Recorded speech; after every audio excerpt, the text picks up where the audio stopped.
Halo semuanya, selamat siang. Sebelum saya memulai video ini, izinkan saya memperkenalkan diri dulu.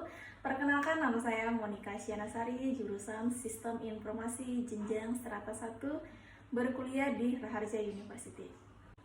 Salam hormat buat dosen saya, Ibu Hendriati Haryani, dan teman kelas SP saya, Ayu dan Trisna. Tujuan saya membuat video ini adalah ingin mempresentasikan tugas dari mata kuliah Statistik Probabilitas di pertemuan 6 dan 7 mengenai hipotesis.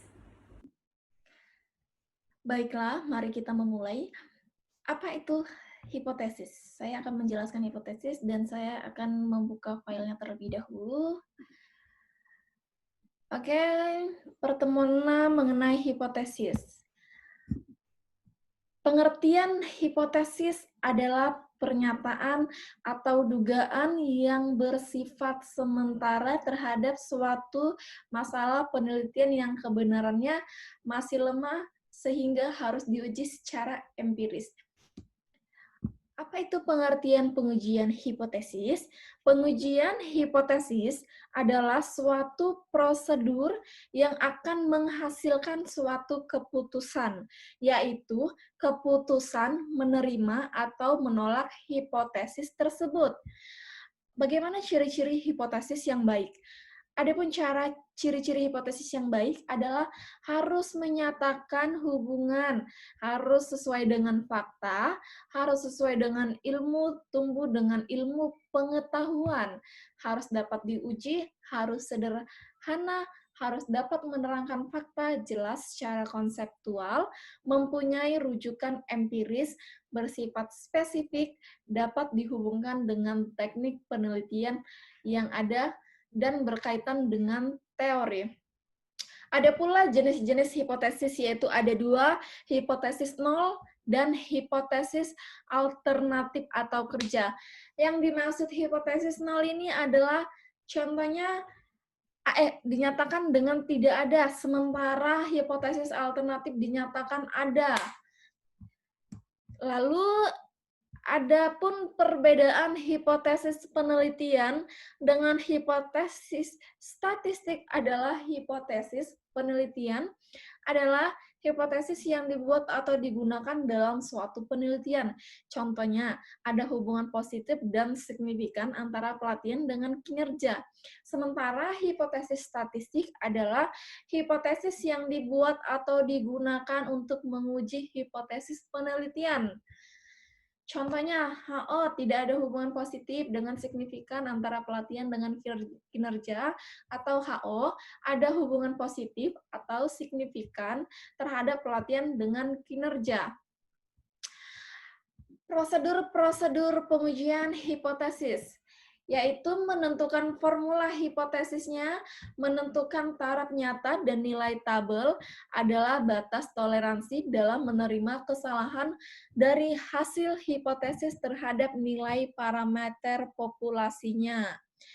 Menentukan kriteria pengujian adalah bentuk pembuatan keputusan dalam hal menerima atau menolak hipotesis nol dengan cara membandingkan nilai kritis, nilai alfa tabel dari distribusinya dengan nilai uji statistiknya. Yang ketiga, melakukan uji statistik dengan rumus-rumus dari distribusi tertentu. Contohnya, adapun T, Z, F, dan X2 kuadrat, dan membuat kesimpulan. Berdasarkan tingkat eksplanasinya, ada tiga, yaitu pengujian hipotesis hubungan atau uji hubungan, pengujian hipotesis beda atau uji komparatif, pengujian hipotesis deskriptif. Bentuk perumusan hipotesis. Hipotesis deskriptif, rumusan masalah, berapa lama daya tahan TV merek P, hipotesisnya daya tahan TV merek P. Lalu adapun hipotesis komparatif adalah rumusan masalah, bagaimana daya tahan TV merek P bila dibandingkan dengan TV merek Q. Hipotesis asosiatif, rumusan masalah bagaimana bentuk hubungan antara stres kinerja karyawan PT X. Berarti yang dimaksud adalah kalau hipotesis deskriptif itu tentang spesifikasinya ya. Maksudnya itu tentang sistemnya gitu. Kalau yang komparatif ini bagaimana daya tahannya itu gitu. Lalu ada berdasarkan arah bentuk dan formulasi hipotesis, yaitu pengujian hipotesis dua pihak adalah pengujian hipotesis di mana HO berbunyi sama dengan dan HA berbunyi tidak sama dengan.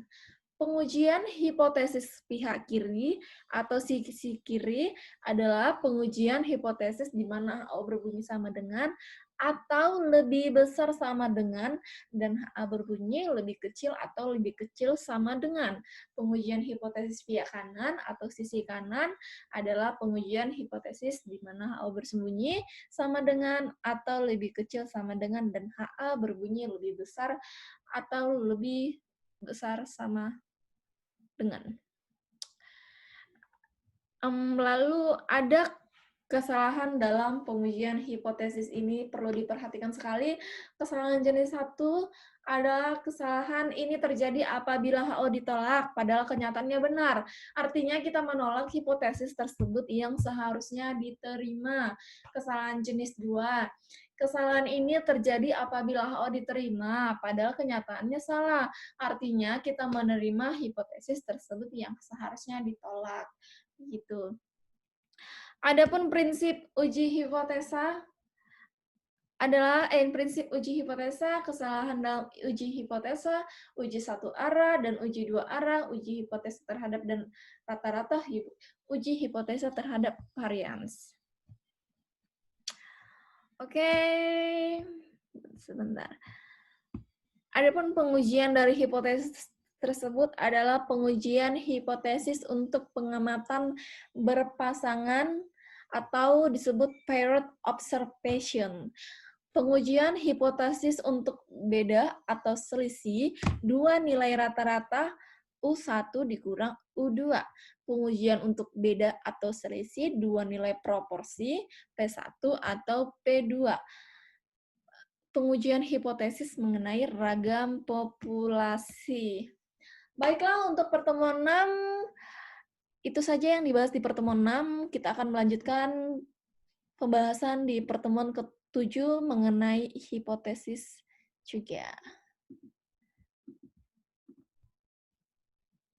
Baik, saya akan melanjutkan hipotesis di pertemuan 7.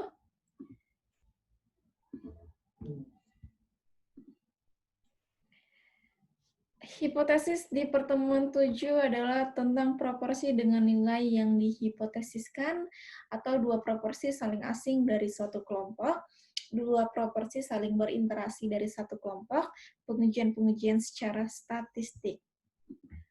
Hipotesis tadi sudah dijelaskan lagi. Suatu pernyataan yang masih lemah kebenarannya dan perlu dibuktikan, atau dugaan yang sifatnya masih sementara. Hipotesis ini perlu untuk diuji, untuk KMD diterima atau ditolak.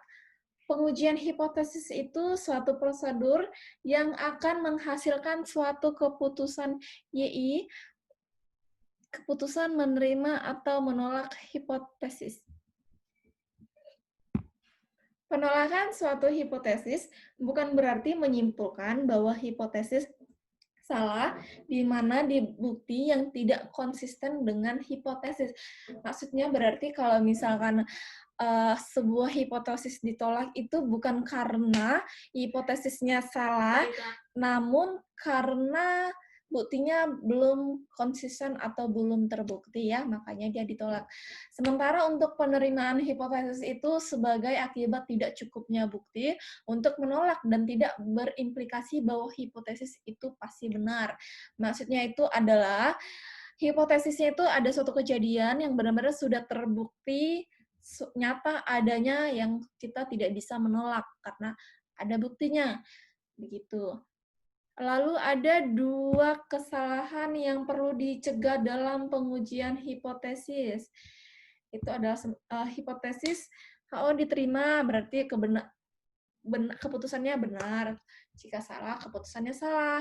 Jika hipotesisnya ditolak, maka keputusannya salah. Dan keputusan yang benar adalah salah. Gitu. Dua tipe hipotesis. Hipotesis korelatif dan hipotesis komparatif. Apa itu korelatif? Yaitu pernyataan tentang ada atau tidak adanya hubungan antara dua variabel atau lebih. Sementara yang apa itu komparatif, yaitu pernyataan tentang ada atau tidak adanya perbedaan antara dua kelompok atau lebih. Begitu. Adapun prosedur pengujian hipotesis ini adalah yang perlu sangat diperhatikan. Prosedur-prosedur apa untuk kita bisa melakukan pengujian hipotesis itu? Menentukan formulasi hipotesis, menentukan taraf nyata atau signifikan level, menentukan kriteria pengujian, menentukan nilai uji statistik, dan membuat kesimpulan. Kesimpulan itu adalah inti dari apa yang kita uji. Perumusan hipotesis yaitu dinyatakan sebagai kalimat pernyataan atau deklaratif melibatkan minimal dua variabel penelitian, mengandung suatu prediksi, harus dapat diuji atau testable. Adapun menentukan formulasi hipotesisnya itu dibedakan menjadi dua jenis, yaitu hipotesis nol. Suatu pernyataan yang akan diuji, hipotesis tersebut tidak memiliki perbedaan. Perbedaannya nol dengan hipotesis sebenarnya. Sementara hipotesis alternatif adalah segala hipotesis yang berbeda dengan hipotesis nol. Pemilihan hipotesis ini tergantung dari sifat masalah yang dihadapi. Oke, sebentar. Tadi kita sudah membahas tentang apa itu signifikan level ya. Kita membaca signifikan level atau menentukan taraf nyata, yaitu besarnya batas toleransi dalam menerima kesalahan hasil hipotesis terhadap nilai parameter populasinya. Besarnya taraf nyata bergantung pada keberanian pembuat keputusan yang dalam hal ini berapa besarnya kesalahan yang akan ditolerir. Besarnya kesalahan tersebut disebut sebagai daerah kritis pengujian atau daerah penolakan. Adapun menentukan kriteria pengujian, yaitu bentuk pembuatan keputusan dalam menerima atau menolak hipotesis nol dengan cara membandingkan nilai A, tabel distribusinya dengan nilai statistiknya sesuai dengan pengujiannya. Menentukan nilai uji statistik, yaitu uji statistik merupakan rumus-rumus yang berhubungan dengan distribusi tertentu dalam pengujian hipotesis seperti distribusi Z, T, F, dan sebagainya. Oke, untuk sampel kecil N, atau lebih kurang dari 30, prosedurnya sama, hanya pengujian statistiknya menggunakan distribusi T. Tadi membuat kesimpulan.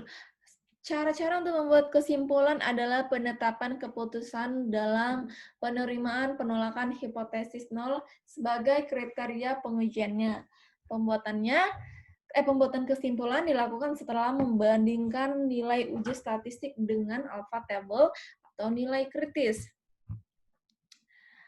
Oke, itu saja sih untuk di pertemuan ke-7 pembahasan hipotesis. Oke. Baik teman-teman, terima kasih. Itu saja yang bisa saya presentasikan. Apabila ada kesalahan atau kekurangan dari presentasi saya mohon maaf. Kalian bisa kasih kritik dan saran di kolom komentar. Terima kasih, semoga selalu sehat semuanya. Selamat sehat.